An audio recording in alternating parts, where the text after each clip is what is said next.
예, 성도 여러분 안녕하십니까? 네, 오늘 삶과 변화에 대비함에 대해서 공부하도록 하겠습니다. 기억절은 시편 85편 13절입니다. 의가 주의 앞에 앞서가며 주의 길을 닦으리로다. 하나님의 의가 주의 앞에 앞서가며 주의 길을 닦을 것이다. 이 믿음으로 말미암아 의가 주님 앞에 앞서갈 것입니다. 그리고 주님의 길을 예비하고 닦게 될 것입니다. 하나님이 만드신 의죠. 예. 이번 주 교과 변화에 대비함. 출생하고 결혼하고 그 다음에 어떤 환난이나 고통을 당하고 그리고 죽음에 이르기까지 우리 인생의 전반에 나타난 변화에 대해서 이번 주는 공부하게 되어 있습니다. 하나님의 말씀을 공부를 해야 되는데 그 삶에 대해서 우리가 이 비유로 끝나야 되거든요. 삶은. 근데 이것이 목적이 돼버리면 곤란합니다. 사실은. 누가복음 그 12장에 보게 되면 12장 13절에 어떤 사람이 예수님께 와서 그 자기 형에게 간 그 유산 중에서 자기 부분을 찾아달라고 이제 부탁을 합니다. 예수님께.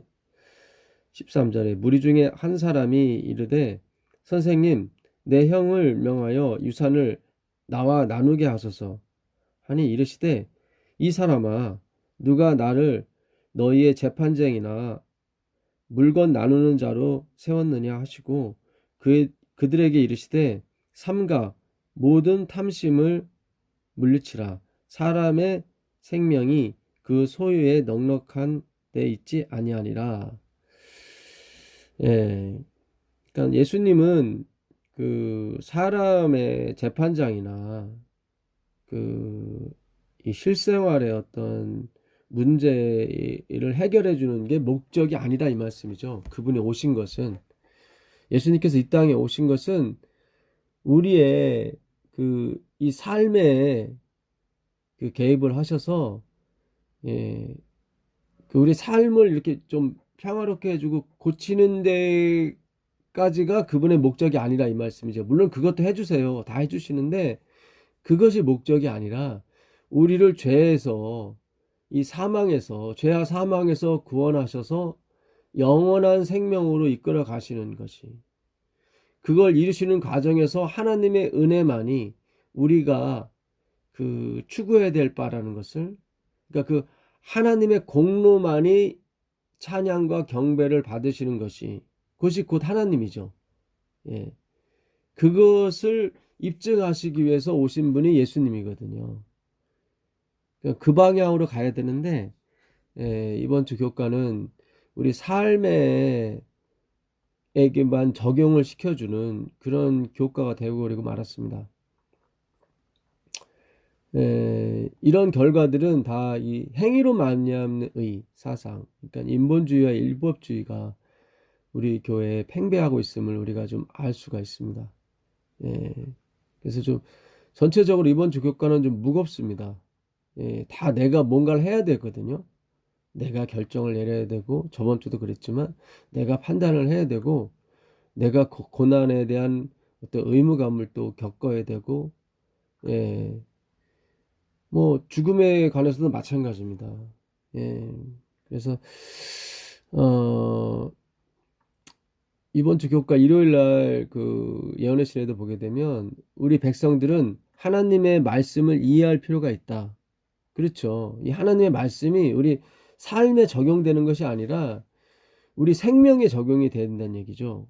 그들은 세상에 다가오는 일을 위하여 그들을 준비시켜주고 온갖 교훈의 풍조에 밀려다니지 않도록. 그러니까 온갖 교훈이죠. 그러니까 성경은 교훈이 아니거든요. 교훈이 아니라 진리예요. 하나님이고 생명입니다. 성경은 그걸 위해서 쓰여진 거지, 우리의 결혼, 누구와 결혼할 것이며, 결혼 준비를 어떻게 할 것이며, 출생, 아기 출생을 어떻게 할 것이고, 어떻게 교육할 것이고, 그건 다 부차적인 문제인 것입니다. 예, 뭐 죽음을 대비하는 거, 고난을 대비하는 거, 예. 그것이 이제 없어서는 안 될 거지만, 그것이 하나님의 목적이 아니라 이 말이죠. 근데 우리는 그것이 마치 목적인 것처럼, 물론 그것이 잘 되면 신앙도 잘 되겠죠. 그러나 우리의 최종적인 목적을 예수님께 두지 않게 되면 다 바리새인화 되게 돼 있습니다. 겉으로는 행복하고 겉으로는 그것이 다 갇혀 있는 것처럼 보일지 모르겠지만 속빈 간정이 되는 거죠. 그게 지금 오늘 우리의 신앙의 상태인 것입니다. 그러니까 우리가 진정으로 영생에 대해서 준비하고 하는 일은 하나님의 말씀을 공부하는 거죠. 연구하는 것입니다. 어떤 교훈을 거기서 얻는 것이 아니라요. 예. 우리의 그동안 성경 공부는 다 이 교훈 중심으로 됐거든요. 그걸 삶에 적용하고 그래서 유익을 얻고 거기에까지만 갔어요. 그것이 하나님이 쓰인 도구지 그것이 없다는 게 아니에요. 그것이 도구일 뿐이지 최종적인 목적은 예수님이라는 거죠. 예. 온갖 교훈에 흉죄에 물려다니지 않도록 그들을 지켜줄 계시된 진리의 원칙을 아는 체계적인 지식을 소유할 필요가 있다. 여기 나오죠. 그러니까 진리의 원칙이에요. 그들을 지켜줄 제시된 진리의 원칙.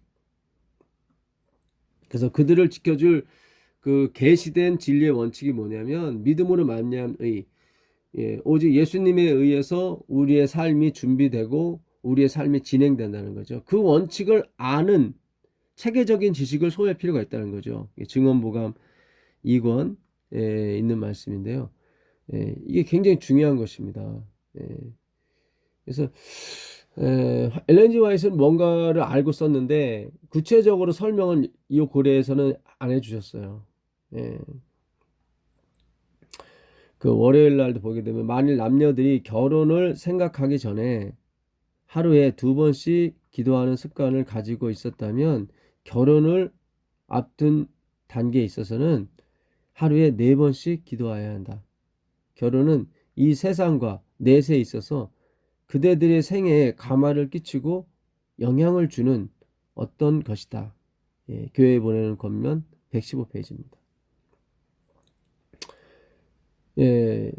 결혼을 위해서는 하루에 4번씩, 보통을 위해서는 2번씩 기도한다면 결혼을 위해서는 4번씩 기도하라고 그러죠. 뭐 러시아 속담에도 그런 말이 있죠. 뭐 전쟁터에 나가는 사람은 하루에 2번 기도하고 결혼을 앞둔 사람은 3번 기도하라. 그러니까 얼마나 중요한가를 알 수 있는데 왜 이렇게 결혼이 중요하냐면 하나님의 최종적인 목적이 예수님과 우리의 결혼인 거예요. 예수님과 우리의 결혼. 그 요한계시록에 가보시면 그러니까 창세기에서도 우리가 어제 안식일에 성경 공부할 때도 마찬가지였죠. 그러니까 아담을 잠재우시고 갈빗대로 여자를 만들어서 결국 아담과 결혼을 시키시죠. 근데 그 결혼이 최종적인 목적이었다면 하늘에 가서도 계속 결혼을 해야죠. 근데 그렇지 않잖아요. 하늘에는 시집 장가 가는 것이 없단 말이죠. 그 얘기는 이 결혼 제도도 어떤 목적을 위해서 하나님께서 수단으로 존재해 주신 거란 말이죠. 이렇게 엄청나게 좋은 건데도 불구하고 그것은 바로 예수님과의 결혼을 예시하고 있기 때문에 그런 것입니다. 그러니까 가장 중요한 것이 예수님과의 결혼인 거예요. 그러니까 우리가 예수님과 하나님과 하나가 되는 그 과정을 위해서는 40번 기도해야 되는 것입니다. 지금 그 결혼이 얼마나 중요한지에 대해서 지금 엘렌 화이트이 지금 얘기를 하고 있는 것입니다. 요한계시록 21장 9절에 보게 되면 7 대접을 가지고 마지막 7 재앙을 가진 7 천사 중 하나가 나와서 내게 말하여 이르되 이리 오라 내가 신부 곧 어린 양의 아내를 내게 보이리라. 지금 그 천사가 지금 요한에게 지금 어린 양의 아내 곧 어린 양의 신부를 내게 보이리라 그랬죠. 그리고 뭘 보여주냐면 예루살렘 성전, 새 예루살렘 성을 보여줘요. 성전이 아니라 새 예루살렘 성. 예. 햇빛이 쓸데없는, 해와 달이 필요 없는, 예. 성령으로 나를 데리고 크고 높은 산으로 올라가 하나님께로부터 하늘에서 내려오는 거룩한 성 예루살렘 성을 보이니 하나님의 영광이 있어 그 성의 빛이 지극히 귀한 보석 같고 벽옥과 수정같이 맑더라. 예. 이 보석이 많이 나오는 것은 하나님 백성을 상징하는 것입니다. 이스라엘 제사장들이 그 옷에 그 뭡니까? 이 앞에 12보석을 이렇게 달았거든요. 그 12보석은 바로 12지파를 상징하는 것입니다. 구원받은 하나님의 백성들이죠. 그러니까 어린 양의 신부가 하나님의 백성들이 아니라 사실은 그 예루살렘 성 자체를 얘기하는 거예요. 그러니까 다니엘서 그 7장 13절 14절에도 그 옛적부터 항상 계신 이 앞에 인자가 가서 나라와 권세와 영광을 받습니다. 예. 그 나라라고 하는 이 말쿰, 예. 그리고 권세라고 하는 그 실탄, 예, 샬탄이죠. 그건 다 통치를 의미합니다. 그러니까 주권을 의미하는 거예요. 주권이요. 그러니까 하나님께서는 주권을 찾아오는 거예요. 그러니까 루스벨에게 그 주권을 뺏기셨거든요. 그러니까 우리가 일제 36년에 그 통치를 받았을 때 빼앗긴 게 백성과 이 땅이 아니라 주권이었던 것입니다. 그러니까 예수님이 그 잃어버린 주권, 그 백성에 대한 주권, 그 땅에 대한 주권, 예, 그걸 찾아오는 것을 구원이라고 하는 거예요. 그러니까 우리는 화이트인도 그랬어요. 신부 혼인잔치, 왜 우리가 슬기로운 처녀, 미련한 처녀 이렇게 나오죠. 근데 그 다 들러리예요. 그러니까 신랑이, 그러니까 구원받는 백성은 슬기로운 처녀라고 그랬단 말이죠. 그리고 예수님도 마태복음 22장에 보게 되면 그 혼인잔치에 초빙한 손님들을 우리라고 그래요. 그러니까 예수님이 결혼하는 상대는 따로 있다 이거죠. 우리가 뭐 신부가 아니라 그런 뜻이 아니라 실제적인 하나님이 결혼을 시키려고 하는 신부만 있으면 뭐예요? 그 신부의 마음과 그 신부에 대한 주권을 같이 가져가야죠. 그렇지 않습니까? 예. 그 신부가 다른데 저장 잡혀 있거나 그러면 안 되잖아요. 그러니까 그 주권을 찾아오는 거예요. 하나님은. 그 주권을 찾아오는 것을 예수님이 혼인한다고 보는 거예요. 잃어버렸으니까 주권을. 지금 우리가 이 재림교회가 연구할 부분이 그 주권인 것입니다. 그 주권을 잃어버린 거예요. 우리가. 그러다 보니까 눈에 보이는 거, 문자적인, 네, 너무 이 골몰한 거예요. 예. 그러니까 그 예수님의 결혼 상대는, 예, 나라와 권세와 영광입니다. 주권이에요. 그러니까 백성에 대한 주권, 땅에 대한 주권, 그걸 왕권이라고 얘기하는 거죠.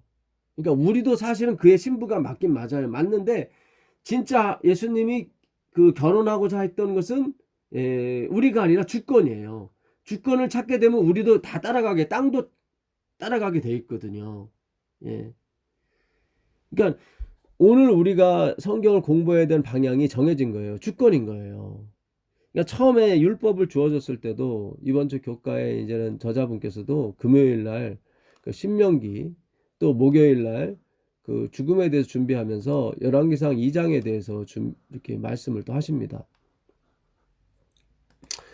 그 열왕기상 2장 1장 다윗이 죽을 날이 임박함에 그의 아들 솔로몬에게 명령하여 이르되 내가 이제 세상 모든 사람의 가는 길로 가게 되었으니 너는 힘써 대장부가 되고 네 하나님 여호와의 명령을 지켜 그 길로 행하여 그 법률과 계명과 율례와 증거를 모세의 율법에 기록된 대로 지키라. 그리하면 네가 무엇을 하든지 어디로 가든지 형통할지라. 예, 지키다 한다는 말이 사마르라고 말씀드렸죠.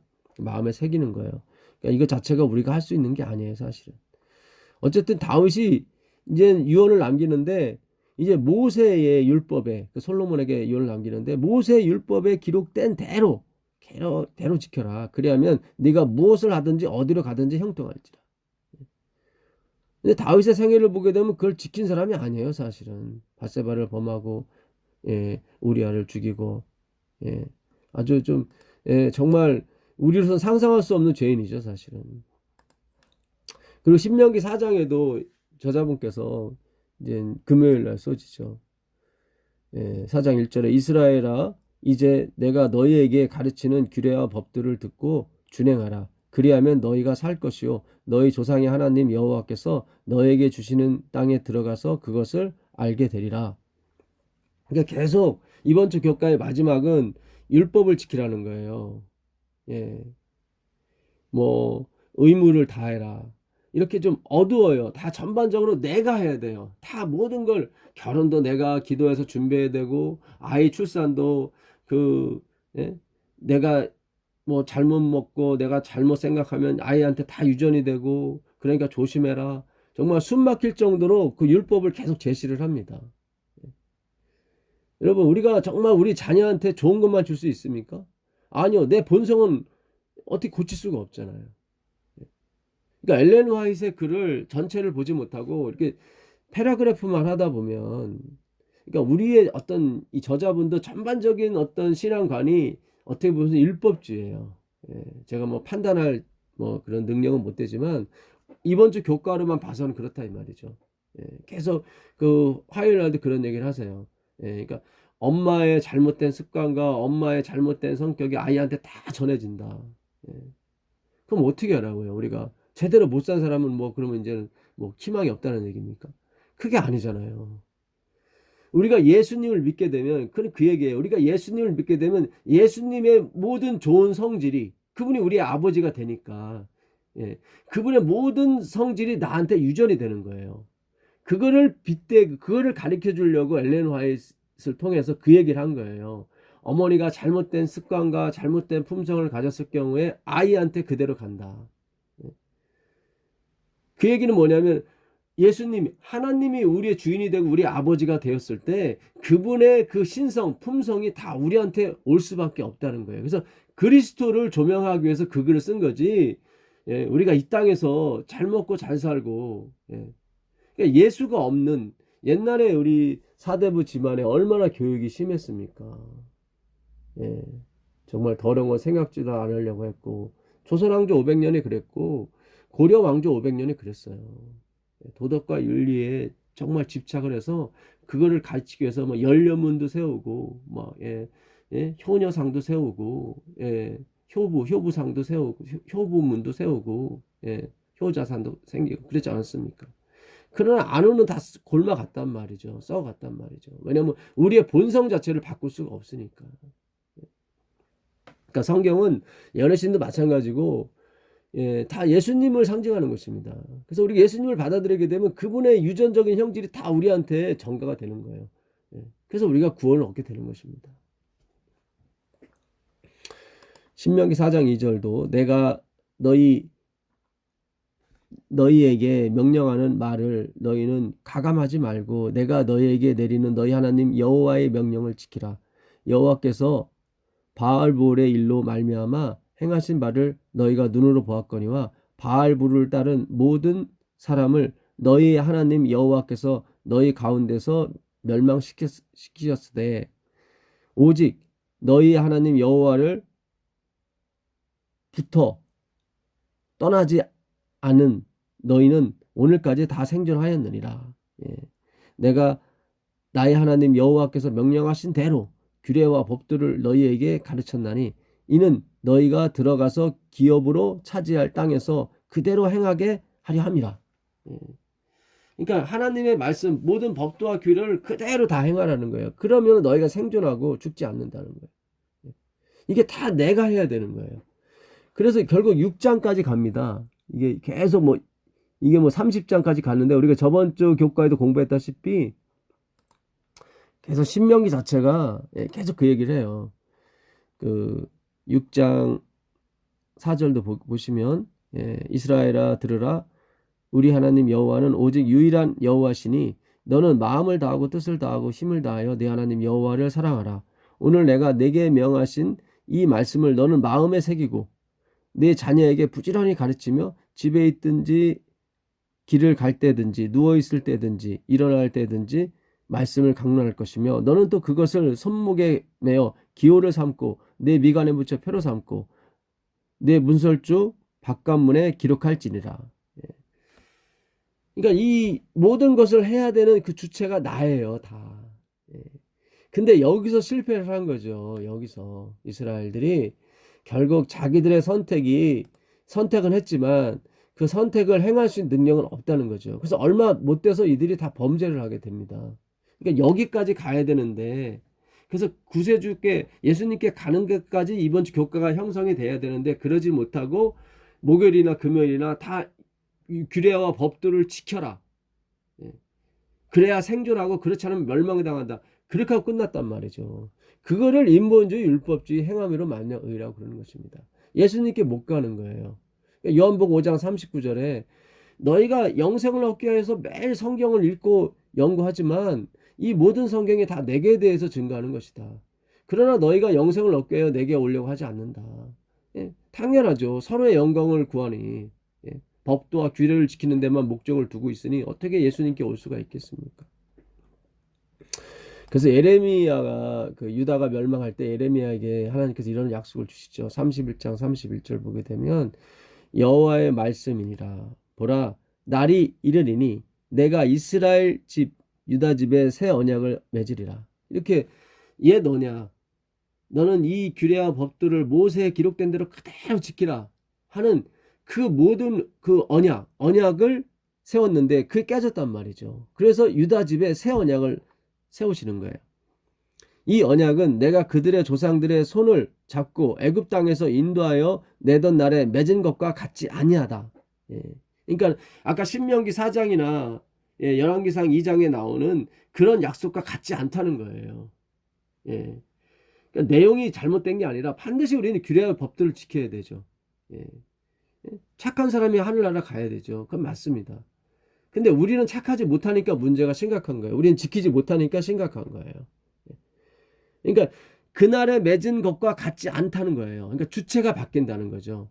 그러니까 그날에 맺은 언약은 뭐예요? 다 내가 해야 되는 거예요. 내가 해야 되는 거예요. 근데 새로운 언약은 뭐예요? 예수님이 대신 해주시겠다는 거예요. 거기까지 가야 되는 거예요. 그게 신약인 거예요. 구약에도 그런 내용은 있죠, 사실은. 내던 날에 맺은 것과 같지 아니할 것은 내가 그들의 남편이 되었어도 그들이 내 언약을 깨뜨렸습니다. 그렇죠. 따라오라고 그랬는데 따라오지도 못했단 말이죠. 여호와의 말씀이니라. 그러나 그날 후에 내가 이스라엘 집과 맺을 언약은 이러하니 곧 내가 나의 법을 그들의 속에 두며 그들의 마음에 기록하여 나는 그들의 하나님이 되고 그들은 내 백성이 될 것이라. 여호와의 말씀입니다. 출애굽기 19장에 그랬거든요. 너희가 이 율법과 규례를 다 지켜 행하면 너희는 내 제사장 나라가 될 것이고 너희는 내 백성이 될 것이라고요. 다 지키면. 근데 못 지켜서 못 됐단 말이죠. 그래서 예수님이 무슨 새 언약을 세우셨냐면 이제 그분이 주체가 돼서 내가 나의 법을 그들의 속에 두며 그들 마음판에 새기라고 그랬는데 그들이 못 새겼거든요. 그래서 예수님이 오셔서 이제 그들 속에 그걸 새기겠다는 거예요. 그래야 그 약속이 이루어지잖아요. 너희가 이 법을 너희 마음판에 새기게 되면 너희는 내 백성이 되고 나는 너희 하나님이 될 것이다. 근데 우리가 못했으니까 예수님이 대신 오셔서 그 유전적인 성질을 모두 그분이 율법의 원본이니까요. 그 모든 그 품성을 우리에게 다 새겨주는 거예요. 그래서 그 약속을 이루어지게 하시는 거죠. 그래서 우리는 그분의 하나님의 아들이 되고 백성이 되고 그분은 우리 아버지 하나님이 되는 것입니다. 여기까지 와야 되는 것입니다. 여기까지.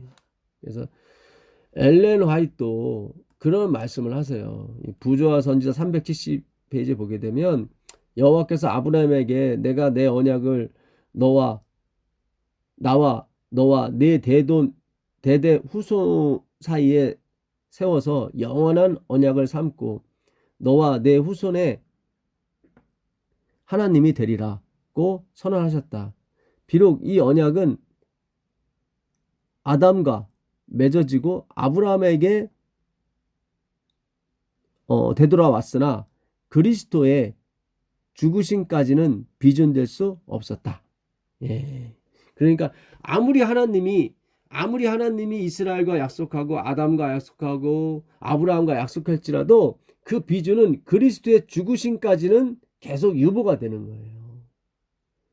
결국 하나님께서 그 율법을 주신 목적이 지키라고 한 것이 아니라 그리스도의 죽음까지 가라는 거예요.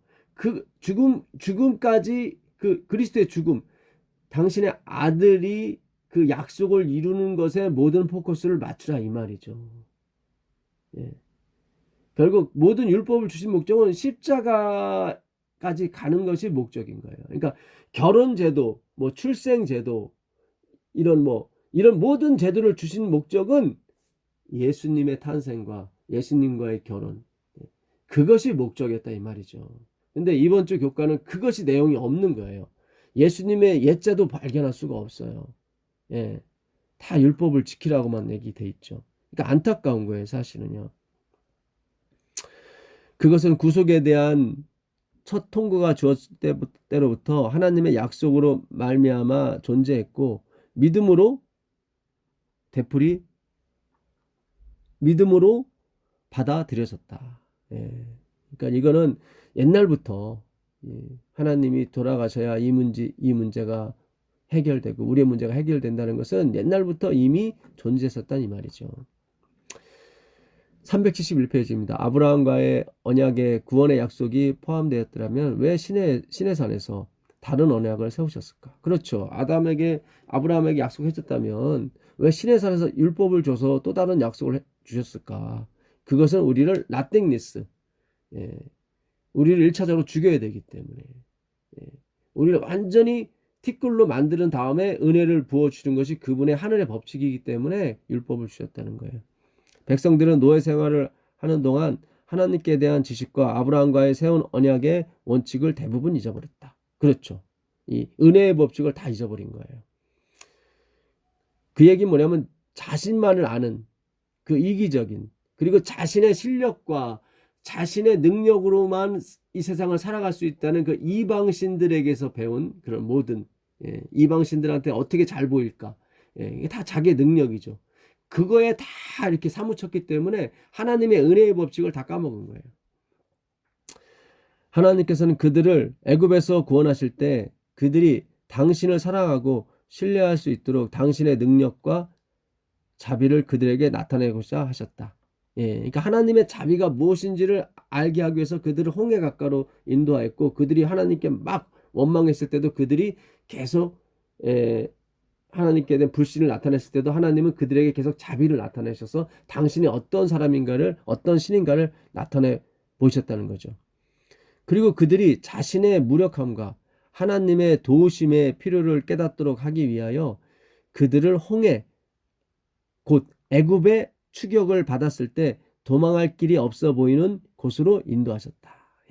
그런 거예요. 그러니까 얼마나 자신이 무력하고, 정말 우리는 하나님의 도우심이 절대적으로 필요하다, 예수님이 절대적으로 필요한 존재군요. 그걸 깨닫기 위해서 일부러 홍해로 인도하셨다는 거죠. 그러니까 율법을 주신 목적, 하나님이 율법으로 인도하신 목적은 다 그것이 원인이 됐던 것입니다.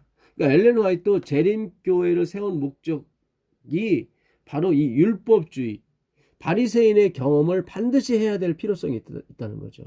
그러니까 우리 스스로는 지킬 수 있는 율법이 하나도 없다는 걸 깨닫기 위해서 하나님이 이 교회를 세웠다는 거예요. 그래서 우리가 율법주의를 자각하고 우리가 바리새인이라는 것을 느낀다는 것은 하나님의 큰 성령의 은혜이며 축복인 것입니다. 그런데 그렇지 못하고 계속 뭘 지키라, 어떻게 해라, 준비해라, 계속 우리에게 무거운 짐만 져주는 거죠. 그러니까 이게 얼마나 150년 동안 잘못된 사상이 계속 이어왔고, 참 이 글을 쓰신 분이 목사님인데, 이거를 참 그 옛 언약으로 다 이해하신다는 것 자체가 참 우리에게 참 못된 면에서는 아픔을 줍니다. 그리고 나서 그들을 위하여 구원을 이루셨다. 반드시 그 과정을 거쳐야 되는 거예요. 반드시 나의 무력함과 나의 무가참, 그리고 나서 그들을 위하여 구원을 이루시는 것입니다. 그리하여 그들은 하나님께 대한 사랑과 감사. 그렇죠. 그래야 하나님께 대한 사랑과 감사가 나오는 거예요. 그러니까 오늘 교과를 우리가 공부하다 보면은 무거워요, 되게. 이렇게. 내가 다 준비해. 내가 뭐가 잘못 그르치게 되면, 결혼을 한번 잘못하게 되면 완전 인생이 쫑나고 완전히 막 망가지는 것처럼. 예수님이 없기 때문에 그래요. 엘렌 화이트 그랬습니다. 그 당시에 결혼하는 100쌍 중에 한 쌍도 하나님의 뜻대로 하는 결혼이 없다. 심지어 엘렌 화이트조차도 조언하지 말라고 그랬는데 본인은 조언을 했단 말이죠. 19살에. 물론 이제 그렇게 할 수밖에 없는 상황이 이르렀었죠. 화이트이 17살에 계시를 받았기 때문에 제임스 화이트 그걸 알고 엘렌 G 화이트 데리고 이렇게 미주 전 대륙을 돌아다니면서 집회를 가졌는데, 아무래도 남녀가 이렇게 같이 다닌다는 게 쉽지 않았거든요. 그래서 할 수 없이 빨리 결혼을 한 거예요. 그래야 마음 놓고 같이 다닐 수가 있으니까. 어쨌든 간에 조언하지 말라는 그런 말에는 그들이 쫓아가지 못했던 것입니다. 율법을 이루지 못했어요. 와이프인데요. 그런 모든 것이 목적이 어떤 내가 율법을 지켰다 그런 것이 아니라 하나님이 얼마나 자비하시고 얼마나 릴렉스하신 분인지, 그 사랑과 감사가 거기서 나오는 게 되는 것입니다. 그게 목적이란 말이죠. 그들은 하나님에 대한 사랑과 감사, 그리고 그들을 도우시는 그분의 능력에 대한 신뢰로 채워졌다. 하나님께서는 현세의 속박에서 그들을 구원하심으로써 그들을 자기 자신과 결속시키셨다. 어떻게 자기 자신과 결속을 시켜요? 사랑과 은혜와 섬김을 줌으로. 그래야 당연히 예수님을 좋아하게 되고 예수님과 하나 되길 원하는 거죠. 이기적인 목적으로 내가 잘 되기 위해서 하나님과 결속한다? 이건 잘못된 거예요. 그걸 행위로 말미암은 사상이라고 그래요. 믿음으로 말미암은 사상은 하나님의 말씀 속에 있는 그 하나님의 놀라우신 사랑을 우리가 배우고 깨달음으로 말미암아 예수님이 좋아지는 것이에요.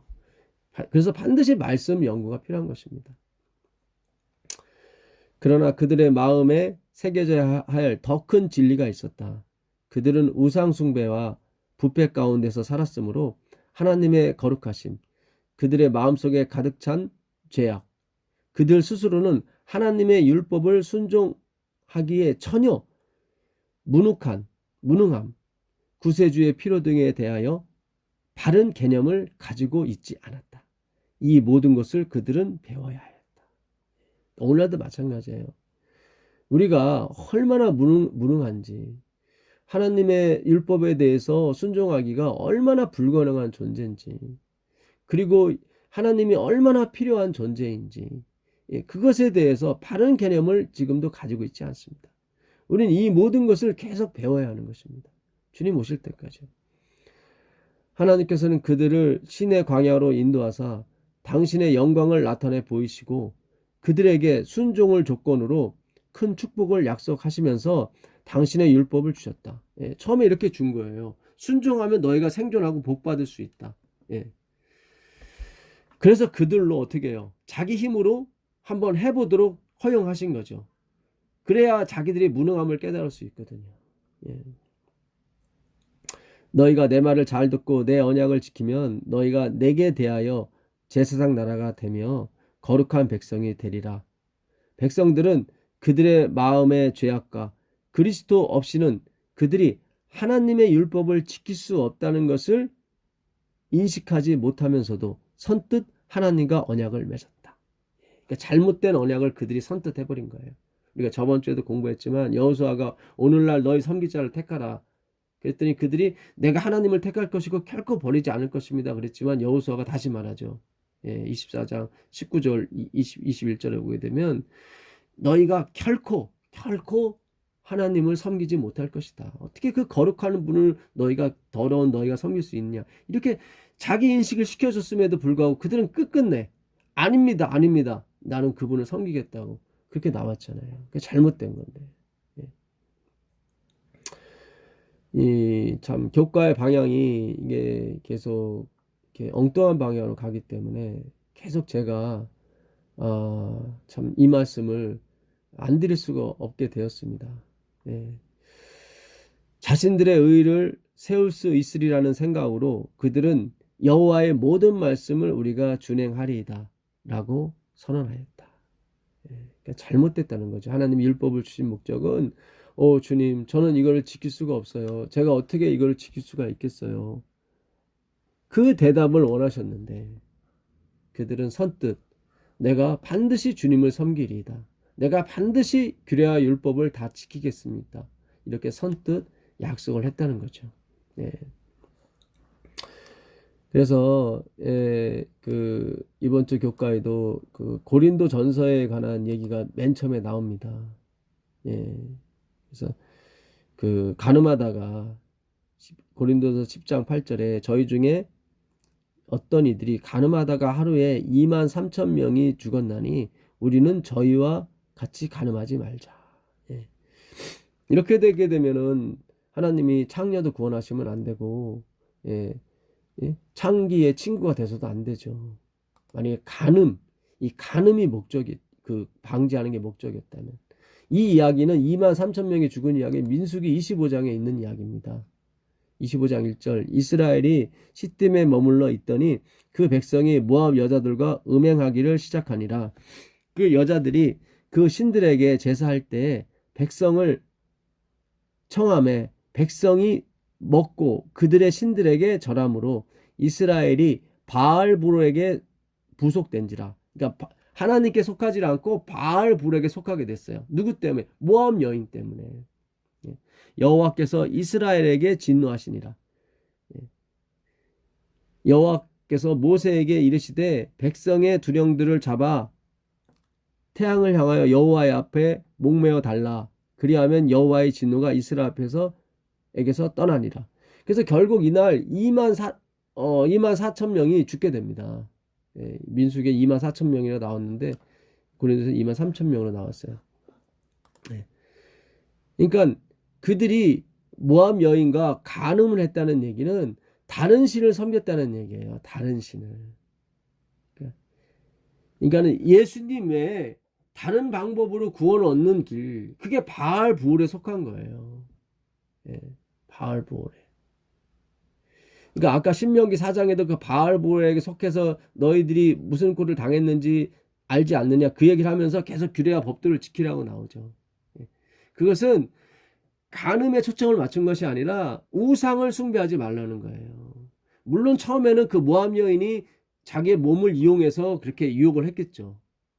결국은 어떻게 그들이 결국은 바알볼에게 부속이 되고 여호와를 섬기지 않고 그 신들에게 가서 절했다는 거죠. 이게 진정한 간음이에요. 진정한 간음. 그러니까 그들이 모압 여인에게 간 이유가 바로 그 행위 사상에 늘 눌려 있었기 때문에 가게 된 거예요. 그걸 스트레스라고 하는 것입니다.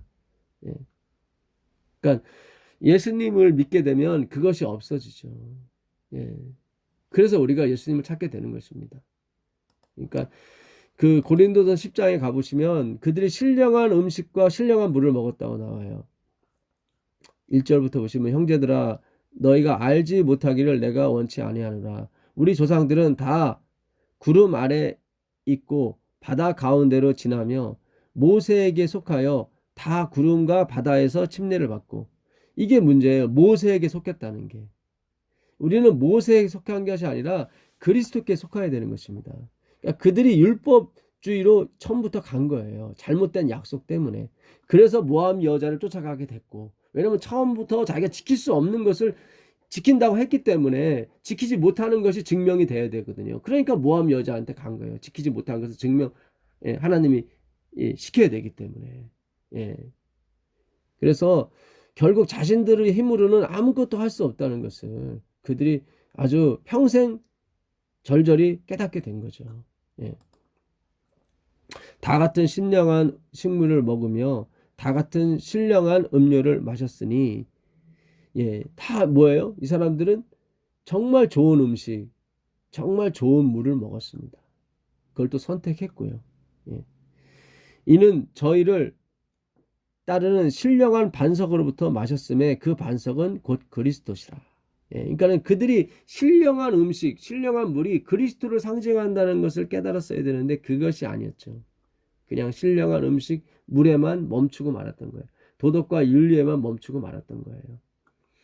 그러나 저희의 다수를 하나님이 기뻐하지 아니하신 거로 저희가 광야에서 멸망을 받았느니라. 여기 나오잖아요. 신령한 물, 침례도 받고 신령한 물, 신령한 양식을 먹었지만 결국 멸망을 받았습니다. 왜냐하면 그것이 무엇을, 그 율법이 그리스도를 상징하고 있다는 걸 잊어버렸기 때문에 그런 거예요. 오늘날도 마찬가지인 것입니다.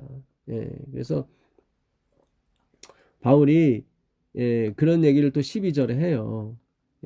선줄로 생각한 자 넘어질까 조심하라. 그런즉 선줄로 생각하는 자는 넘어질까 조심하라.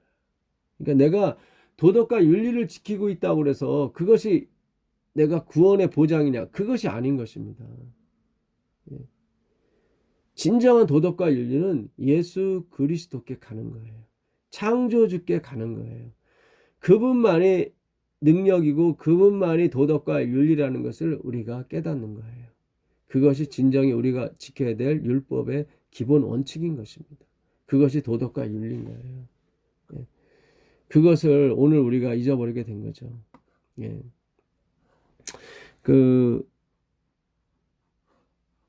이번 주 교과에 그 화요일 날에 어린아이를 분만하기 전에 어머니가 방종하고 이기적이며 참지 못하고 가혹하게 행하면 이러한 특성들은 악의의 성질에 반영될 것이다.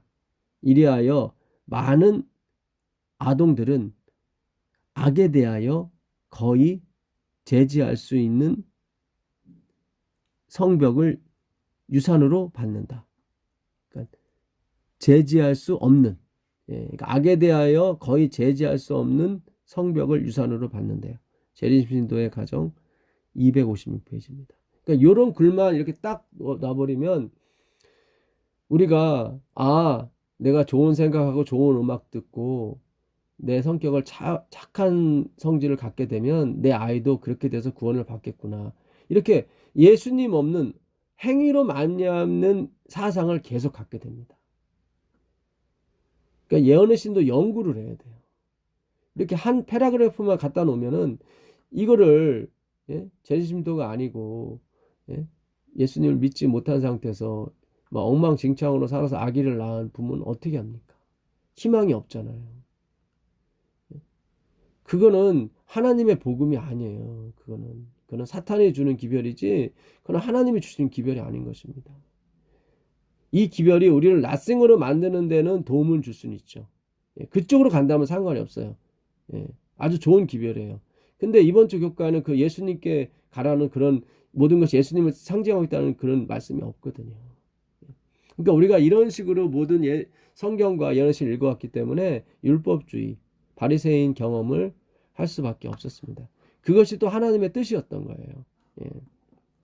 아까도 말씀드렸지만 우리가 예수 그리스도를 믿게 되면 그분의 유전 성질, 그 신성이죠.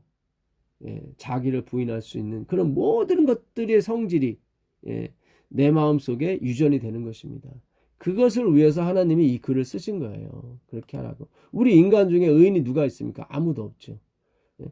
그래서 우리 교인 중에 내가 유기농 아이한테 먹였고 좋은 생각했고 예배도 열심히 참석했으니까 내 아이는 반드시 좋은 아이로 탄생해서 좋은 악을 이길 수 있는 그런 사람이 될 거야. 이렇게 착각하고 교육하시는 분이 너무 많아요.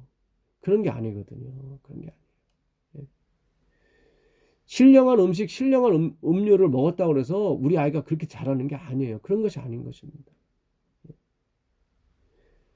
우리 마음속에 있는 그 간음, 그거를 없애야 되거든요. 나 자신을 의지하고 예수님의 다른 어떤 행위를 의지하는 그런 그 간은 영적 간음인 거예요. 그게 가장 더 무서운 거예요. 라합도 기생 창기 아니었습니까? 늘 밤마다 남자를 갈아치우는 그런 라합이었어요. 그래서 사람이 예수 그리스도를 받아들이니까 그분의 유전적인 성질이 그에게 다시 전가돼서 그가 창기에서 벗어날 수 있는 거 아닙니까?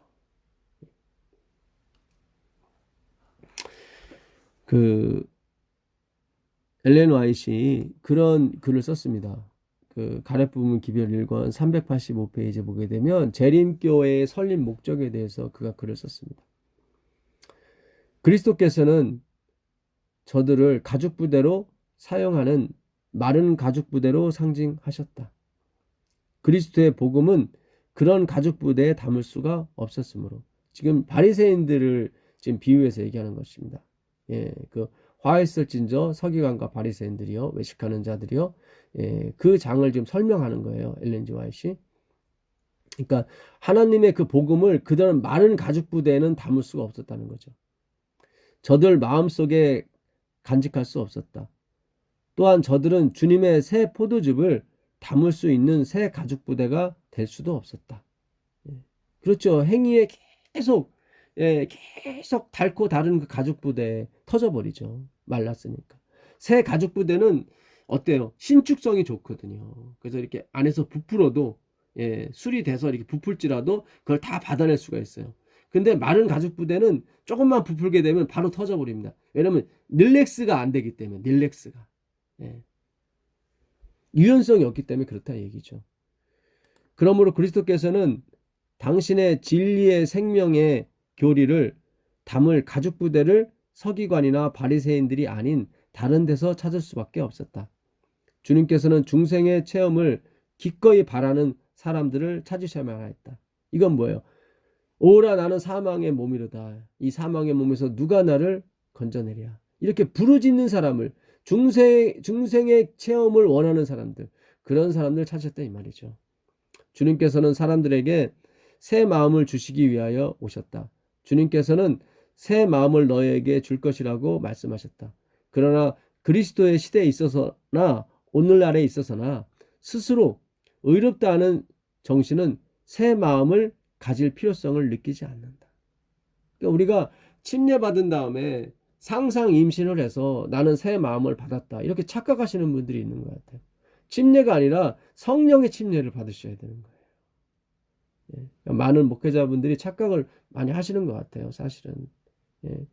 우리는 진정한 성령의 침례를 받아야 되는 것입니다. 화했을진저 외식하는 서기관들과 바리새인들이여 너희가 박하와 해양과 근처의 11조는 들이되 율법에 더 중한 바 의와 인과 신은 버렸도다. 그러나 이것도 행하고 저것도 버리지 말아야 할지니라. 이게 전에 우리가 공부했었죠. 박하와 해양과 근처에는 정말 조금밖에 안 나오는 건데 그것까지라도 그들은 11조를 뗐어요. 남에게 식사 대접을 받아도 그들은 잘 대접을 받지 않았어요. 그 내는 돈이 11조를 뗐는지 안 뗐는지 자기들이 확인할 수 없었기 때문에 자기 도시락을 꺼내서 먹었습니다. 그러나 그들이 율법에 더 중한 바 의와 인과 신, 이건 하나님께만 있는 거거든요. 그러니까 자기들이 율법을 어떻게 지킬 수 있냐면 하나님이 내 안에 계셔야 지킬 수 있거든요. 그럼 그들이 지키는 율법은 뭐예요? 다 외형이라 이 말이죠. 껍데기라 이 말이죠. 내용은 없고. 그게 오늘 우리 그 교회가 겪고 있는 이런 문제인 것입니다. 그러니까 하나님은 이 문제를 허락하셨어요. 주셨어요. 반드시 이걸 겪어야 되기 때문에. 내가 nothingness, 아오라 나는 공고한 사람이로다. 이렇게 계속 가야 되기 때문에 이 제7일 안식을 예수 재림길을 세웠다 이 말이죠. 그러니까 제대로 온 거예요. 사실은. 이걸 인식하면 되는데 인식을 안 하는 거예요. 자꾸 중생 받았다고 그러고 자꾸 그러니까 하나님이 들어오질 못하는 거예요. 성령을 부어줄 수가 없는 거예요. 남은 교회는 유대인들이 경험한 바와 같은 흡사한 경험을 치르도록 부르심을 받았다. 이거예요. 이게 결정탄 거예요. 그러니까 남은 교회, 제7일 예수 재림교회 겠죠. 이 마지막을 사는 교회. 그들은 유대인들이 경험한 바와 같은 흡사한 경험을 치르도록 부르심을 받았대요. 그러니까 우리가 율법주의에 빠지는 것이 당연했던 거예요. 하나님이 그런 목적으로 세웠기 때문에. 그러니까 실망할 필요가 없어요. 그래야만 우리가 성령을 받을 수 있기 때문에 그래요. 훌륭한 일을 해야 성령을 받는 게 아니라 회개를 해야 성령의 선물로 받거든요. 성령을. 그러니까 회개할 수 있는 조건이 너무 잘 된 거예요. 우리가 지금. 근데 회개를 안 하니까 지금 문제가 심각한 거죠. 일곱 금촛대 사이에 오르락내리락 하시는 충성된 증인께서는 당신의 백성들에게 전할 엄숙한 기별을 가지고 계신다. 이거예요. 우리는 이 사망의 범에서 나올 수 없다는 거예요. 우리 스스로는 아무것도 할 수 없다는 거예요. 그걸 가르쳐 주기 위해서 하나님께서 이 재림교회와 또 다른 교회를 또 감리교가 됐든 장로가 됐든 캐톨릭이 됐든 하나님께서 그 교회의 성립을 허락하셨던 것입니다. 예. 교과 수요일 날 보게 되면 노년으로 가는 가장 좋은 길은 젊었을 때부터 하나님을 신뢰하는 것이다. 예. 근데 그 신뢰하는 방법이 뭐냐 이거죠. 신뢰하는 방법이. 그분의 섬김을 받아야 되는 거예요. 이것도 내가 행위로 가게 되면 내가 신뢰해야지. 그렇게 안 되는 거예요. 예. 하나님의 사랑을 받아야 신뢰가 나오는 것입니다. 젊어서는 소홀히 했지만 그대가 더 늙기 전에 꼭 해야 할 일이 무엇인지 아래 적어봅시다. 예, 그러니까 내가 뭘 해야 되는 쪽으로 계속 몰고 가는 거예요. 예, 불행히도, 그렇게 우리는 150년 동안 그런 식의 교육을 계속 받아왔습니다. 영감의 교훈에 보게 되면 나이가 들었다고 해서 거룩한 명령을 순종해야 하는 그대의 의무가 면제되는 것은 아니다. 이런 글을 자꾸 올리니까 그러니까 엘렌 화이트 글을 연구하지 않다 보니까 이렇게 나이가 들어도 우리는 끝까지 명령을 순종해야 돼. 이렇게 그 전에 하나님이 우리를 섬기시는 그 장면은 삭제된 채 이런 장면만이 계속 글에 올라가게 되니까 교과를 점점 사람들이 멀리하게 되고 공부하기를 두려워하게 되는 거죠. 목요일 날입니다. 다윗이 죽을 날이 임박함에 그의 아들 솔로몬에게 명령하여 이르되 내가 이 세상 모든 사람이 가는 길로 가게 되었으니 너는 힘써 대장부가 되고 내 하나님 여호와의 명령을 지켜 그 길로 행하여 그 법률과 계명과 율례와 증거를 모세의 율법에 기록된 대로 지키라. 그래야면 네가 무엇을 하든지 어디로 가든지 형통할지니라. 열왕기상 2장 아까 읽었던 말씀이죠. 근데 이 말씀을 솔로몬이 제대로 잘 받았습니까? 아니죠. 결국 그들도 인간적인 방법으로 하나님의 이 나라를 이루기 위해서 주변 국가 혼인 동맹을 맺음으로 말미암아 1000명의 부인을 들어오게 됐고, 그 잘못된 생각이 어떻게 해요? 결국 1000명의 부인을 들었다는 건 결국 일종의 또 간음이죠. 그러니까 솔로몬은 자기의 능력으로 그 하나님 나라를 계속 이어가려고 했단 말이죠. 주변 국가 결혼 동맹을 맺어버리면 쳐들어오지 않을 거 아닙니까?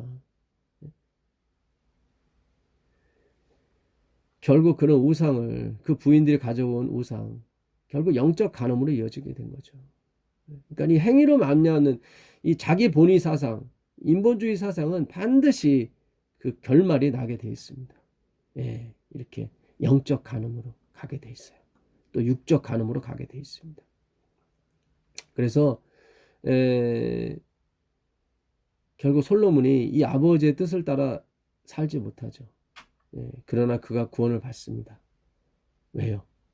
예수님의 십자가 때문에 그런 거죠. 우리도 마찬가지입니다. 다 하늘에 가면 예수님께 경배하게 되고 그분 앞에 절하게 돼 있습니다. 고맙다고요. 예수님 당신 때문에 제가 여기 하늘나라에 오게 됐고 영원히 살게 됐습니다. 우리는 매일매일 살면서 그 하늘나라의 기쁨과 그 충만된 그 즐거움을 맛보면서 계속 예수님 앞에 가려고 할 것입니다. 고맙다고요. 감사하다고. 받았기 때문에 그런 것입니다. 구원을 받았기 때문에. 구원을 받으십시오. 구원을 받기 위해서 노력하지 마시고 구원을 받으세요. 하나님의 섬김을 받으세요. 그러면 당연히 사랑과 감사가 나오게 되어 있습니다. 그대는 현 시점에서 죽음에 대비해 무엇을 할 필요가 있다고 생각합니까? 성경 공부하십시오. 성경 연구하십시오. 다른 거 하려고 하지 마시고 자꾸 행위를 요구해요. 그렇지 않아요. 우리가 공부를 계속 하잖아요. 안 된다고요. 우리는. 그 말씀이 살아서 움직이시는 걸 경험하십시오. 성경을 연구하면 되는 것입니다. 영감의 교훈입니다. 승천을 기대하는 남녀들에게 보내는 경고. 아이고 참 이게 하나님의 사랑이 이게 밑받침되지 않은 경고는 참 무섭습니다. 그러니까 참 안타까워요. 진짜 안타깝습니다. 경고는 공언하고 경건을 공언하고 죽음을 보지 않고 하늘로 승천하기를 기대하는 남녀들이여, 나는 그대들에게 이득을 위한 탐욕을 적게 품고 자아를 돌보는 일을 적게 하도록 경고하는 바이다. 교회증언 1권 481페이지. 하나님의 사랑이 없는 율법은 우리에게 엄청난 짐인 것입니다. 이렇게 이런 구절만 이렇게 따서 이 말이 틀린 건 아니죠. 맞아요. 그러나 하나님의 능력이 없는 말은 우리에게 짐, 스트레스만 될 뿐인 것입니다. 우리도 이득을 차리고 싶지 않죠. 탐욕을 찾고 싶지 않은데 우리 본성에서 나오는데 어떻게 합니까? 이것은 하나님의 보혈, 십자가의 보혈, 그리스도의 그 죽으심만이 우리를 그 이기심에서 해방시켜 줄 수 있을 뿐인 것입니다. 그분 안에 숨어야 되는 거예요. 그분의 속죄가 없이는 우리가 단 1분 1초도 우리가 이득에서 탐욕에서 벗어날 수가 없습니다. 그래서 우리는 영원히 보혜사와 함께하는 존재가 될 수밖에 없는 것입니다. 우리는 영원히 예수님의 그늘 아래 살 수밖에 없는 존재예요. 그것이 또 행복이고요. 좋아하는 사람과 영원히 함께 있으면 얼마나 좋습니까? 근데 우린 자꾸 그래서 부담으로 느끼는 거죠. 왜요? 예수님에 대해서 제대로 공부를 안 했기 때문인 것입니다. 이제 모든 성경의 초점, 성경 연구의 초점을 그리스도의 사랑과 그분의 희생에 맞춰보세요. 여러분의 인생이 사랑과 감사로 충만하게 됩니다. 그런 한 주일 되시기를 간절히 바라면서 오늘 공부 마치도록 하겠습니다. 하늘에 계신 예수님, 우리가 정말 150년 동안 엉뚱한 길로 왔습니다. 주님, 그러한 중에도 주님께서 우리를 인도하여 주시고 여기까지 오게 해주셨습니다. 이제 우리가 잘못된 방향에서 돌이켜서 진정으로 주님께로, 정말 예수님의 희생에, 예수님이 지신 그 십자가에, 예수님의 그 공로에 모든 포커스를 맞추고 예수님의 그 은혜에 모든 포커스를 맞추고 우리가 이 생을 살아갈 수 있도록 허락하여 주옵소서. 그것이 하나님의 목적이며 하나님의 뜻임을 다시금 우리 마음판에 새길 수 있도록 허락하여 주옵소서. 그 말씀이 우리 육신이 되어서 우리가 그 말씀대로 살아갈 수 있도록 허락하여 주옵소서. 우리 주 예수 그리스도께 간절히 기도드립니다.